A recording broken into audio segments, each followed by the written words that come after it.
Figuras de linguagem que mais caem na prova do Enem. Muita gente não faz ideia do que é um osímoro, prosopopeia, personificação, paradoxo, catacrese. Caraca, muita coisa! Eu sei que é muita coisa, então eu resolvi gravar um vídeo simplificando tudo para você. E esse vídeo vai ser muito bom porque, além de te mostrar quais são as figuras de linguagem que mais caem, eu vou te mostrar exemplos, definições dela, vou te mostrar questões do Enem relacionadas àquela figura de linguagem e no final a gente vai fazer um resumo delas todas. Então vai ser uma aula extremamente importante para você que está querendo tirar uma nota alta na redação e da prova de linguagens. Então na prova de linguagem você vai receber agora um suporte muito grande. Ah, mas não cai figura de linguagem do Enem. Cai sim, mostrão. É que às vezes o Enem, quando ele vai colocar uma questão, ele não fala assim, essa questão tem metáfora, então ele não fala isso, mas ele espera que você saiba disso. Então, às vezes, você erra questões na prova de linguagens, não porque a questão é difícil, mas porque você não tem essa base das figuras de linguagem. Então, olha aqui agora na minha tela, e vai ser tudo muito simples por mapa mental, do jeitinho como a gente sempre faz aqui no nosso canal, no nosso curso, tudo mapa mental muito fácil. Primeira coisa, muito importante você saber esses dois conceitos aqui, o conceito de denotação e de conotação. A gente vai passar por todas essas figuras de linguagem aqui, ó, tá? Só que antes de eu mostrar as figuras de linguagem, tu tem que saber o que é denotação versus conotação. Primeira coisa, um texto, ele pode ser um texto objetivo ou ele pode ser um texto figurado. Então, por exemplo, se eu chegar para você e te der uma notícia de jornal, essa notícia de jornal, qual que é o texto dela? É um texto objetivo, porque você não pode ter uma dupla interpretação.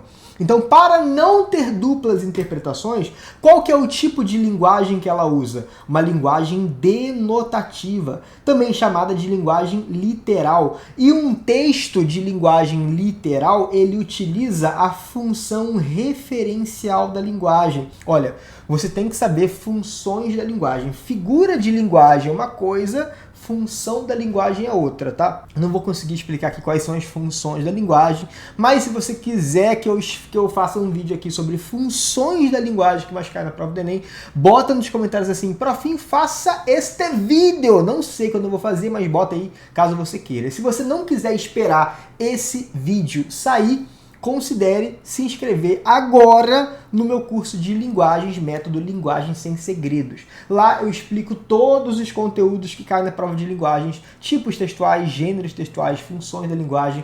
Lá tem toda a técnica, todo o macete, tem questões resolvidas, tem teoria. Eu ensino quais são as funções, quais são as escolas literárias que realmente caem.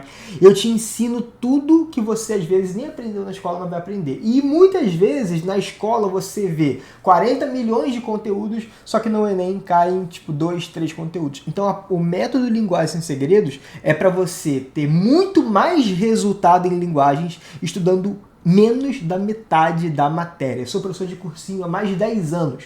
Eu sei exatamente o que as escolas fazem, te dão muito conteúdo porque elas não podem se queimar com os pais, então elas te dão conteúdo às vezes que não cai, mas só para poder ali constar. Eu sei exatamente o que cai na prova do Enem, então a gente vai exatamente na tua dificuldade. Se você quiser conhecer um pouco mais do método Linguagem Sem Segredos, o link aí na descrição do vídeo. Beleza? Então aqui a gente sabe exatamente que existem funções e uma das funções é a função referencial, que é aquela do sentido literal. Denotativo é a linguagem do dicionário. Então, se você tiver que usar uma linguagem dicionarizada, objetiva, sem duplo sentido, é a linguagem denotativa. Não confunda com conotativa. Lembra? Dedo.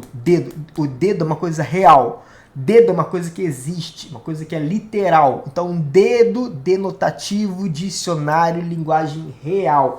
Por outro lado, existe um outro tipo de linguagem, que é a linguagem conotativa. Não confunda com conativa. Não tem nada a ver com a função conativa da linguagem, é uma coisa. A linguagem conotativa é outra, tá? Então, o que é a linguagem conotativa ou conotação? É a linguagem do sentido figurado. E aqui que se encaixam as figuras de linguagem, ou seja, a gente vai ter figura de linguagem em qual tipo de texto? Denotativo ou conotativo? A gente vai ter figura de linguagem no texto conotativo. Essas figuras, elas abordam expressões em sentido figurado e muitas vezes também tem relação com a função poética da linguagem. Beleza? É muito importante você ter essa visão. E o sentido figurado é quando eu uso uma expressão que não é uma expressão do dicionário, é uma expressão que ela varia de acordo com o contexto. Então, se eu disser assim, cara, eu bati de cara com essa informação. Se você falar assim, ó, eu bati de cara com a informação, é o quê? É uma linguagem denotativa ou conotativa? Bati de cara com a informação. É uma linguagem que é no sentido literal ou no sentido figurado? Sentido figurado, porque você não bate de cara com uma notícia. Só se você estiver andando, não tiver visto uma banca de jornal, você bate de cara. Enfim, mas nesse contexto que eu tô falando, quando fala, cara, eu bati de cara com essa questão da prova do Enem, você está usando uma linguagem do sentido figurado. Vamos ver uma questão da prova do Enem que tem muito a ver com essa dualidade do sentido figurado e do sentido denotativo. Ó, questão aqui, ó. Vem sempre no enunciado ler, tá? Ó, essa petição de habeas corpus, ao transgredir o rigor da linguagem jurídica, muito importante você saber o que é a linguagem jurídica, que é a linguagem super técnica própria dos advogados, certo? E o habeas corpus é um tipo de processo para libertar alguém que está preso ou para evitar que alguém seja preso. Então, o habeas corpus é um documento jurídico super técnico, super sério. Só que o poeta, às vezes, ele se apropria de um texto totalmente técnico para fazer uma linguagem poética, para fazer uma brincadeira poética. E ele faz isso aqui, ó. E ele começa: senhor juiz, o instrumento do crime que se arrola nesse processo de contravenção não é faca, revólver ou pistola. Simplesmente, doutor, é um violão. Tá dizendo, então, que o violão é um instrumento de crime. E aí eu te pergunto, violão é um instrumento de crime? Não, a não ser que você tenha matado uma pessoa com violonzada na cabeça dela. Só que nesse contexto aqui, o violão está sendo tomado no seu sentido literal ou no seu sentido figurado? No sentido figurado. Crime, inclusive está entre aspas, no seu sentido literal ou no sentido figurado? No sentido figurado, por isso que a gente chama de sentido conotativo. Então o gabarito qual que é? Gabarito letra C, demonstra que o jogo de linguagem proposto atenua a gravidade do delito. Exato. O que é um jogo de linguagem? É quando a linguagem varia de acordo com o contexto, certo? Beleza. Ou agora a gente já pode ir para as figuras de linguagem que mais caem na prova do Enem. Começando por essa aqui, ó, pela comparação, certo? Vou falar de várias. E uma que eu mais gosto é essa última aqui. Só que para você chegar na última, era um pouquinho mais sofisticada. As questões, né, são mais sofisticadas, geralmente são de poema. Tu vai ter que passar por todas, então preste atenção. Vai curtindo aí essa aula, vai aproveitando, vai entendendo por quê. Porque isso aqui tu vai esgotar esse assunto nesse vídeo, certo? Beleza. Comparação. Profinho, o que é a figura de linguagem comparação? É uma figura de linguagem que expressa o quê? Adivinha? Comparação. Por meio de um elemento comparativo. A gente vai dizer, ó, por meio de um conectivo. Então, por exemplo, se eu tenho uma frase: ela jorrava lágrimas como uma cachoeira, eu tenho aqui uma comparação entre duas imagens, entre duas coisas sendo comparadas. Ela, ou seja, a pessoa, a mulher, ela está sendo comparada a uma cachoeira. E qual que é o elemento de comparação conectivo? É o como. Então aqui eu tenho uma linguagem figurada que compara a mulher a uma cachoeira. Ela chora tanto, que o choro dela é tão frequente, tão abundante, que parece uma cachoeira, tem uma comparação. Lá na frente você vai ver que aqui eu também tenho uma outra figura de linguagem, a figura do exagero, que a gente vai chamar de hipérbole. Mas por enquanto foca na questão da comparação. Você tem que ter cuidado para não confundir a comparação com a metáfora. A diferença é muito sutil, quase ninguém consegue aí saber essa diferença no dia da prova. A metáfora, ela também pode ter uma comparação, só que essa comparação da metáfora é uma comparação sem o conectivo. A gente chama de comparação implícita. A comparação implícita é sem a presença expressa de um conectivo. Então você tem que ser sagaz de interpretar o enunciado, interpretar o caso, interpretar a expressão e perceber se na expressão existem comparações sendo feitas. Vamos ver aqui, ó. Por exemplo, olha essa frase aqui. Os olhos de cachoeira choravam. Ó, aqui eu tenho o olho de cachoeira. Quando eu falo olho de cachoeira, a gente também tem uma comparação. A comparação entre os olhos e uma cachoeira. Então, por exemplo, vamos supor que você esteja acima do peso e alguém faça o seguinte comentário, um comentário terrível, mas a pessoa fala assim, ó, você está com cara de lua. Cara de lua, essa expressão é uma expressão metafórica, uma metáfora. Por quê? Eu estou comparando a cara, ou seja, o rosto da pessoa, a uma lua. Só que não tem um conectivo como. O conectivo D, não, D é uma preposição, não está exercendo a função de um conectivo de comparação aqui, mas eu tenho uma comparação. A gente diz que essa comparação está feita com adjunto adnominal. O de lua é um adjunto adnominal que dá uma característica, que dá uma representação da cara. Então, isso aqui, inclusive, tem um vestibular aqui no Rio chamado ERJ, que geralmente nas questões ele gosta muito dessa questão do usar metáfora no adjunto adnominal. E, por exemplo, o professor tinha pizzas embaixo dos braços. O professor tinha pizzas. Quais são as duas imagens sendo comparadas? A imagem da pizza junto com a imagem de uma transpiração. O que é a pizza? A pizza é quando fica aquela rodela de suor embaixo do braço da pessoa, que inclusive é bastante nojento, mas enfim, é um exemplo que é muito claro. Eu estou comparando duas imagens, a transpiração com uma pizza. Beleza, tu entendeu, né? Então aqui eu tenho essa figura de linguagem metáfora.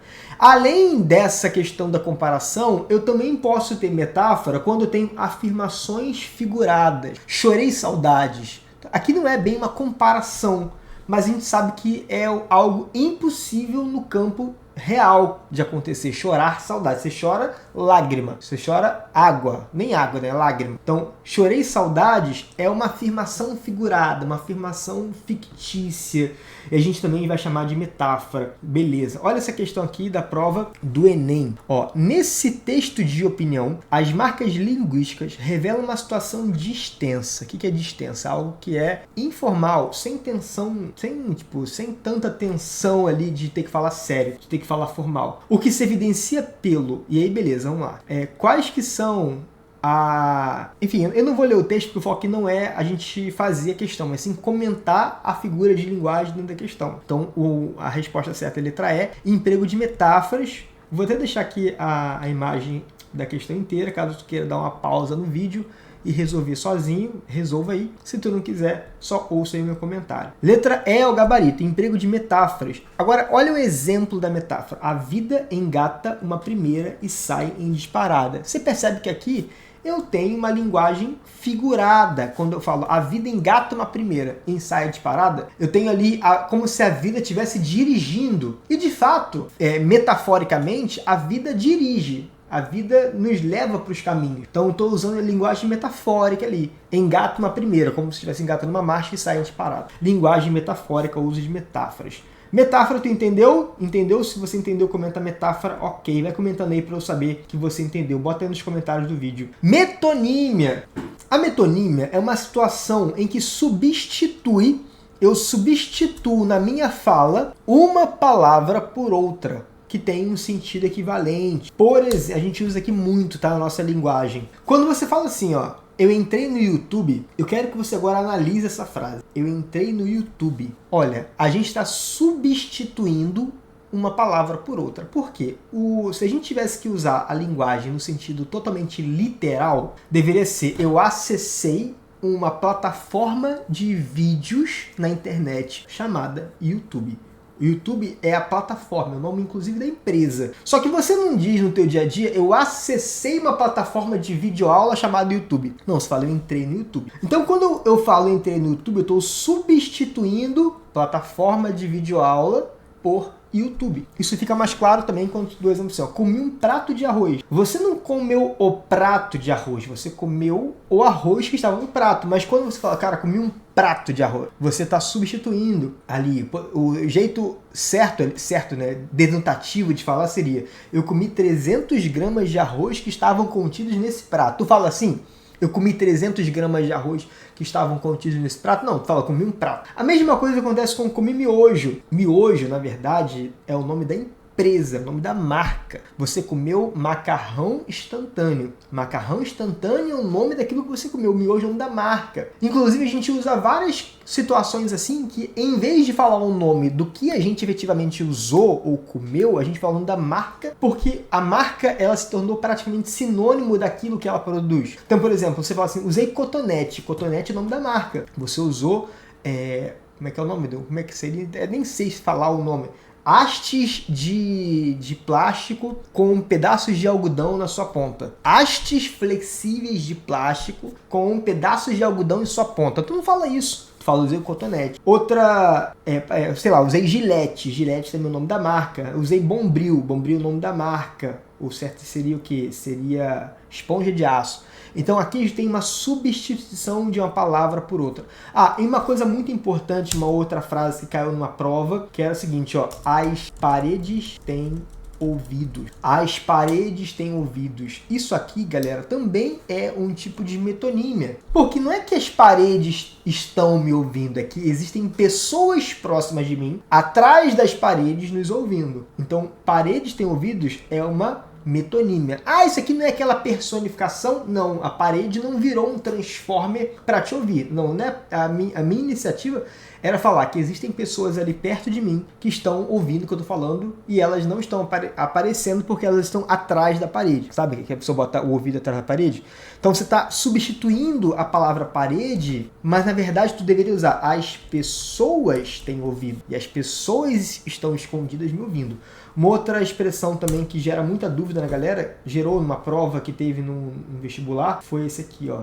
As janelas espiavam a moça passar na rua. As janelas espiavam a moça passar na rua. Janelas. Isso aqui também é uma metonímia. Por quê? Porque quando eu falo as janelas espiavam, não é que era janela, é que havia pessoas na janela espiando, pessoas na janela vendo. Então, em vez de janelas, eu deveria ter falado as pessoas que estavam na janela.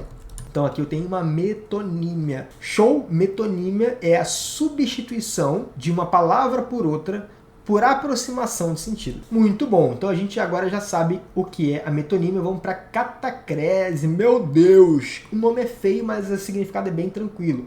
Catacrese, galera, é uma coisa muito comum no nosso vocabulário. Por quê? Já parou para pensar que a gente tem um número de vocábulos da língua portuguesa que são limitados? Por mais que haja milhões de palavras na nossa língua portuguesa, às vezes as palavras não são suficientes para dar conta das situações que vão acontecendo no nosso dia a dia. Então, às vezes, acontece uma situação que a gente vivencia, só que não existe uma palavra específica no nosso dicionário, então na língua portuguesa, para aquela situação específica. Então a gente pega outras palavras de outros contextos que não eram originalmente daquele contexto, a gente pega e mobiliza para descrever essa situação. Por exemplo, vou te dar aqui exemplo para ficar muito claro. Use uma expressão por falta de vocabulário apropriado, por exemplo. Já parou para pensar que quando a gente tem aqui, ó, você vai viajar de avião assim, e aí, embarcou que horas? Embarcou no avião que horas? A palavra embarcou, ela originalmente, ela era...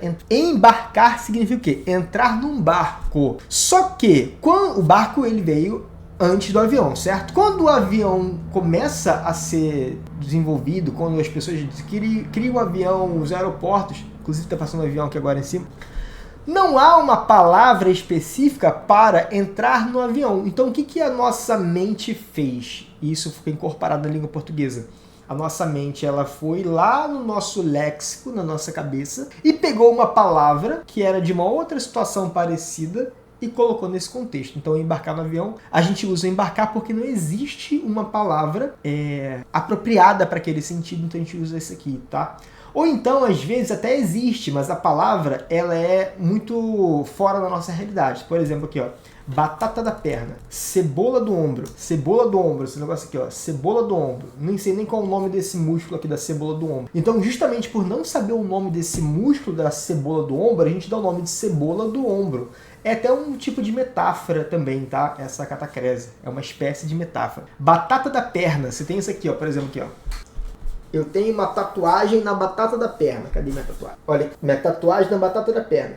Só que eu não sei o nome desse músculo aqui. Até sei, mas eu esqueci agora. Então, para conseguir nomear esse músculo, que é o quê? Panturrilha, eu não sei o que é panturrilha, eu nunca tinha ouvido falar em panturrilha, vamos supor. Então você dá um nome aleatório, aleatório não, é um nome, fiquei até sem aqui. Enfim, você dá um nome para essa situação, para que fique mais confortável para você. A mesma coisa acontece com o braço do sofá. O sofá não tem braço. Qual que é o nome técnico da lateral do sofá? Lateral do sofá? Beleza, mas braço ele representa muito mais. Céu da boca, dente de alho, dente do serrote, a criança engatinhou. Engatinhou significa andar igual um gato. A criança anda igual gato quando ela tá ali de 4 ali, tentando dar os primeiros passinhos dela ali de forma muito improvisada, a gente diz que o quê? Que a criança engatinhou. Beleza, então, você aprendeu agora o que é a catacrese, muito bom. Embora o Enem nunca tenha usado essa palavra catacrese nas suas provas, geralmente ele traz poemas e os poemas exigem que você tenha essa identificação da catacrese de forma indireta. Antítese.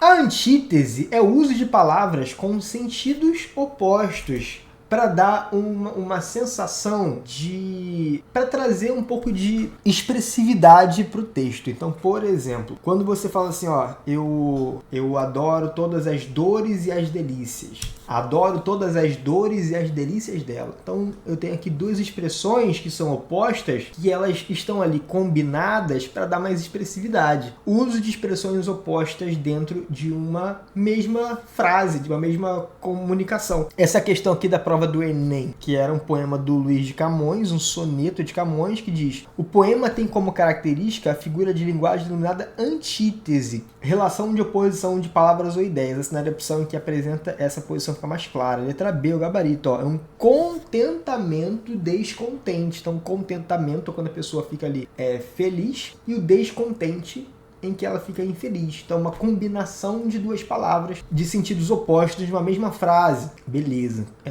Ela se contenta em ficar descontente. Então, uma oposição ali chamada de antítese. Próxima palavra, próxima figura de linguagem é o paradoxo. E muita gente confunde a própria antítese com o paradoxo. O paradoxo, ele também explora expressões aparentemente opostas, que aparentemente se anulam. Só que, na verdade, no fundo, você consegue entender o que está sendo comunicado. Por exemplo, o silêncio dela me ensurdecia. O silêncio dela me ensurdecia. A gente tem aqui, ó, duas expressões que estão aparentemente opostas, que é a palavra silêncio e a palavra ensurdecedor. Ora, pela lógica do texto denotativo, se eu tivesse que colocar isso num dicionário, não faria sentido, porque silêncio não tem nada falando. Então, se não tem ninguém falando, não tem como ficar surdo se ninguém está falando. Então, existe uma oposição, uma contradição, uma coisa ilógica. Só que, quando você começa a interpretar isso no sentido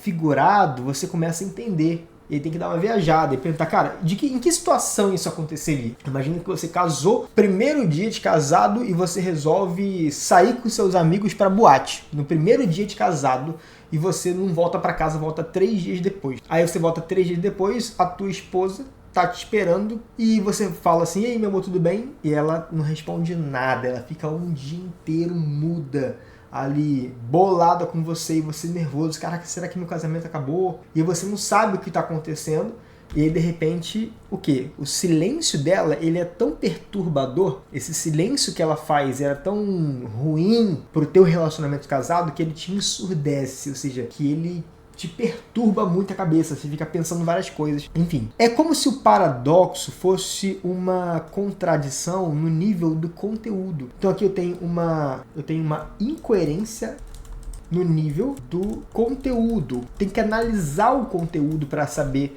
para identificar essa incoerência. Já a antítese não. A antítese é uma oposição no nível da frase, no nível das palavras. Entendeu? A antítese é uma oposição muito mais simples, no nível das palavras. O paradoxo não. O paradoxo ele é uma oposição no nível do conteúdo. Então exige de você um pouco mais de interpretação. Por exemplo, olha aqui a questão que fala sobre paradoxo, também chamado de osímoro, beleza? Existem algumas algumas figuras de linguagem que tem vários nomes, então você tem que saber os nomes todos. Osímoro ou paradoxo é uma construção textual que agrupa significados que se excluem mutuamente. Para Garfield, a frase da saudação de John expressa o maior de todos os osímoros. Aí tá aqui o Garfield na frente de uma caneca. Feliz segunda-feira! Aí o cara ali, pá, a mãe de todos os osímoros. Ou seja, faz sentido você dar uma feliz segunda-feira? A palavra, então existe aqui uma oposição no campo do sentido. A palavra feliz, ela é o antônimo, é o oposto da palavra segunda-feira no dicionário? Não. A palavra feliz não é o oposto da palavra segunda-feira no nível das palavras. Mas nesse contexto você consegue perceber que são palavras que não fazem tanto sentido para o Garfield. Por exemplo, como assim segunda-feira feliz? Não existe segunda-feira feliz. Todas as segundas-feiras são depressivas, são tristes. Então, aqui ele coloca como se fosse uma oposição, um osímoro. É como se eu dissesse, ó, feliz véspera da prova do Enem. Você vai dizer, peraí, se é véspera da prova do Enem, não é feliz, porque eu tô ansioso, tô nervoso. Então, existe um paradoxo no nível do conteúdo, tem que fazer uma análise. Então, qual que é a alternativa certa aqui? Ó? Ele quer saber, na alternativa, qual delas tem um paradoxo. A letra B, o gabarito. Ó. A casa que ele fazia sendo a sua liberdade era a sua escravidão. Então, a casa que deveria servir para libertá-lo, na verdade, o escravizava. Beleza, gabarito? Então, fechou. Próxima figura de linguagem, personificação, também chamada de prosopopeia. Ok, figura de linguagem que atribui características humanas a seres não humanos ou características animadas a coisas inanimadas. Por exemplo, quando eu falo, recebi um beijo do meu cachorro, eu estou pegando um cachorro que é... Eu tô pegando um exemplo de um cachorro que não é um ser humano e tô dando uma característica humana para ele, um beijo. E aqui, o vento gritava na janela. Eu estou pegando o vento, que é um elemento inanimado, e estou dando uma característica humana para ele. Então, estou fazendo o quê? Uma personificação ou prosopopeia. Ironia, essa aqui é muito boa, cai muito na prova do Enem. Ironia, a gente vai precisar ter um pouco mais de atenção, porque ele é um pouquinho complexo, então eu separei em dois, tá? Ironia é uma afirmação com o intuito de você dizer o contrário àquilo que você disse. Então você afirma uma coisa querendo dizer o oposto daquilo que você falou. Por exemplo, esse filme é tão animado quanto um sonífero. Você está querendo dizer o quê? Você está querendo dizer que o filme, na verdade, não é animado. O filme é sonolento, te dá sono. Então aqui existe uma postura irônica. Questão do Enem que caiu relacionada à ironia. Essa aqui, ó.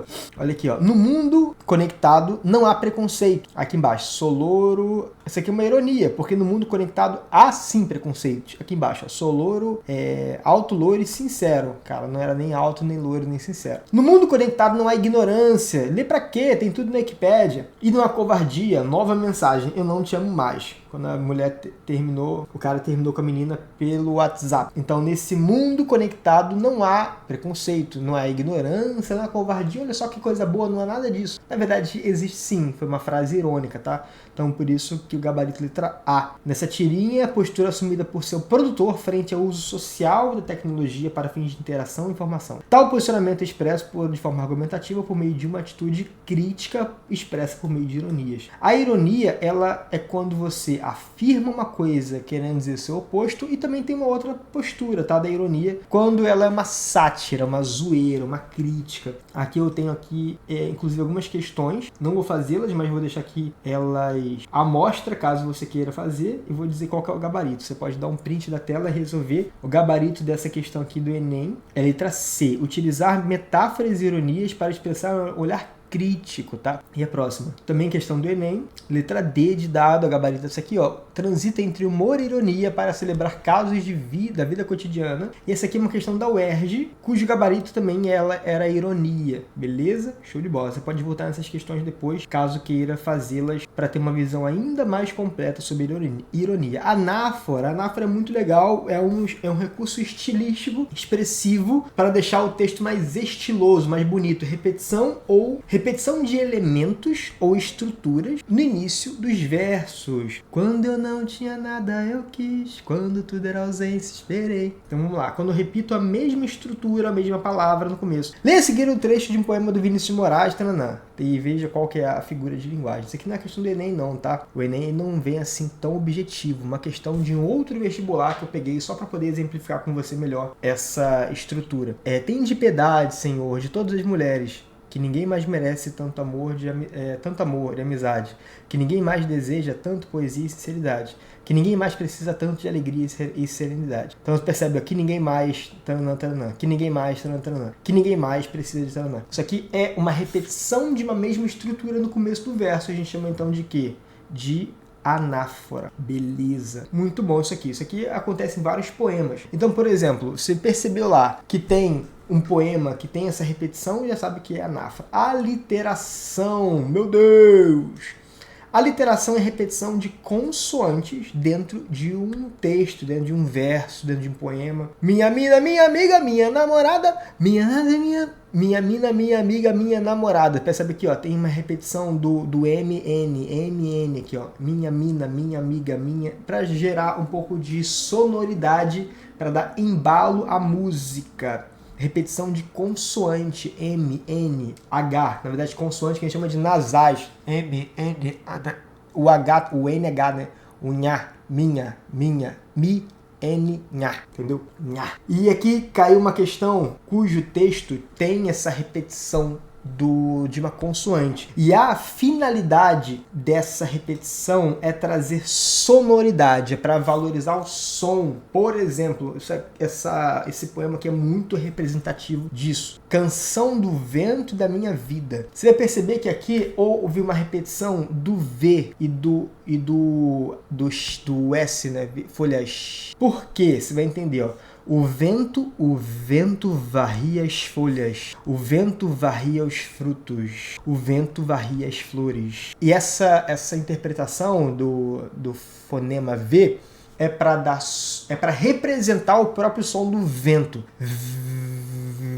Tá ligado? Viaja comigo aqui, não deixa eu viajar sozinho não, porque eu tenho vergonha. É como se o som do vento estivesse presente. E o som das folhas sendo arrastadas pelo vento também está presente. O vento varria as folhas. Esse S sibilante ou chiado, depende, né? O meu é chiado, porque eu sou carioca. O teu pode ser sibilante. Folhas. Enfim, esse som do S ou do X no final do verso mostra as folhas, as flores sendo arrastadas pelo vento. E continua, o vento varria os sonhos. E tem que ler dessa forma, tá? Valorizando o vento varria os sonhos. O vento varria as amizades. Beleza. E essa função da linguagem, ó, lembra, esse texto aqui, ele não está pedindo a figura, ele está pedindo a função. Então, função da linguagem é a função poética, como eu falei lá em cima, pois chama atenção para a elaboração especial artística e da estrutura do texto. Então, qual que é a estrutura, a elaboração da estrutura? Foi usada aqui a figura de linguagem, a literação. Por isso que a construção fonética foi toda trabalhada, por isso que eu tenho a função da linguagem poética, a literação. E também tem uma outra figura de linguagem que também trata da repetição, só que agora é a assonância, que é a repetição repetição de vogais dentro de um mesmo texto, como por exemplo, a minha alma tá armada e apontada para a cara do sossego, cego. Então tu percebe que tem uma repetição do ar, a minha alma, para deixar. É como se eu estivesse, de fato, abrindo a minha linguagem. O A é a nossa vogal mais aberta. E o U é a vogal mais fechada. Então, quanto mais aberto, quanto mais aberto mesmo para a violência, para as situações da vida. Então, aqui tem a repetição de uma vogal na assonância. Hipérbato, uma inversão sintática. A inversão dos termos da oração. Quais são os termos da oração? Os termos... Alguns, né? Sujeito, depois do sujeito vem o verbo, depois do verbo vem o objeto e depois vem os adjuntos. Por exemplo, tá? Essa aqui é a ordem natural da língua portuguesa. Sujeito, verbo, objeto e depois adjuntos adverbiais. Então tem uma frase aqui que você certamente conhece, mas eu resolvi colocar essa frase na ordem da língua portuguesa, na ordem direta. Olha a frase na ordem direta como é que é. As margens plácidas do Ipiranga, sujeito. Ouviram, verbo. O brado retumbante, objeto. O brado retumbante de um povo heróico, tudo isso que é objeto. Então eu tenho sujeito, verbo e objeto. Essa é a ordem normal da língua portuguesa e aqui eu tenho o nosso hino do hino nacional, né? Colocado na ordem direta. Mas qual que é a frase do hino nacional mesmo? Ouviram do... Se eu tivesse que colocar essa frase na ordem do próprio hino, seria ouviram do Ipiranga. Ou seja, eu vou pegar aqui, ó, vou começar a trocar a ordem das paradas, das palavras, dos elementos sintáticos. Então, estou fazendo hipérbato. Ouviram do Ipiranga as margens plácidas. Estou invertendo. Isso aqui é uma figura estilística chamada hipérbato. Ouviram do Ipiranga as margens plácidas de um povo heróico, com brado retumbante. Então, você percebeu que teve uma inversão brutal das palavras, chama de hipérbato, certo? Beleza, olha aqui a questão. No poema O Eu Lírico, essa questão aqui, ó. Um poema do Fernando Pessoa, As Rosas, Amo, dos Jardins de Adonis. O certo seria, amo as rosas dos jardins de Adonis. A ordem natural. Essas volúcres amo. Lídia, rosas. Tá vendo? Tá tudo trocado. Então, aqui o que? Hipérbato. A inversão da ordem natural direta das palavras dos termos da oração. Não é hipérbole, não. Não confunda hipérbato com hipérbole. Hipérbato é a troca intencional da ordem sintática. A hipérbole eu vou falar daqui a pouquinho, mas não tem nada a ver com hipérbato. Vou falar aqui agora da hipérbole. Hipérbole é quando eu tenho o uso de uma expressão exagerada. Exagerado. Quando fala assim, por exemplo, eu estou morrendo de fome, morrendo de sede, morrendo de frio. Expressão exagerada é a hipérbole. Outra figura de linguagem é o eufemismo. O eufemismo, ele visa suavizar a comunicação, trazer uma comunicação mais simples. Não é mais simples a palavra, mas, por exemplo, em vez de você falar, fulano morreu, você fala assim, cara, fulano descansou. Sua avó morreu. Imagina se você tem um neto e, sei lá, imagina que você tem que comunicar para o neto da senhora que a senhora morreu. Você não vai chegar para a criança e dizer, ó, tua avó morreu. Não, você vai dizer, sua avó, ela descansou. Ela está entre as estrelas. Isso a gente percebe nessa questão aqui, ó. Por exemplo, aqui é uma questão muito boa, não é do Enem, é uma questão de outro vestibular, mas só para tu pegar o exemplo. Eu vou deixar aqui, você pode fazer, você pode dar um print e fazer. Já vou te mostrar o gabarito. Aqui eu tenho o gabarito letra D. Ironia é o número 1, eufemismo número 2, ó. Naquele dia, finalmente, e para seu descanso, o doente entregou a alma a Deus. Então, o doente entregou a alma a Deus, ele morreu. Mas quando eu falo doente se entregou a Deus, eu estou suavizando a comunicação, deixando a comunicação mais eufêmica. Sinestesia, nossa última figura de linguagem, é quando eu tenho uma mistura dos sentidos. Quais são os sentidos? Olfato, tato, visão, paladar. Quando numa frase eu misturo esses sentidos, eu chamo de sinestesia. Então, por exemplo, se eu falo assim, ó, você tem um beijo doce, o seu olhar é doce.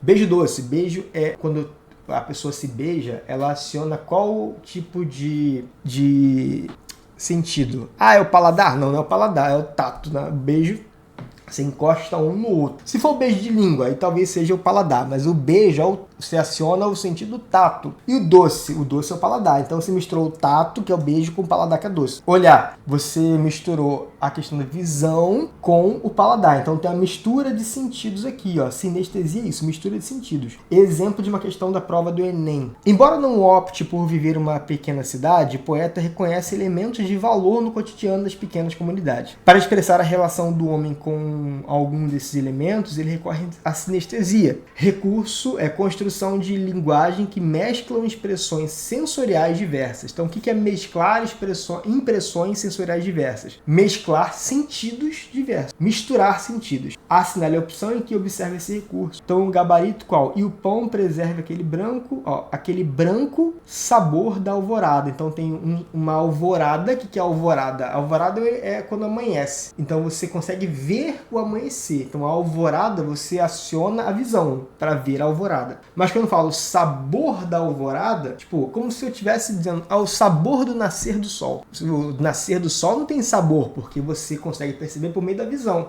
Mas o sabor você misturou ali os sentidos, por isso que deu sinestesia. Beleza, galerinha. Olha aí, então fizemos todas as nossas questões, ficou muito bom, espero que você tenha gostado. E agora eu vou deixar um vídeo aqui muito bom também, que vai te ajudar muito nessa jornada para o Enem.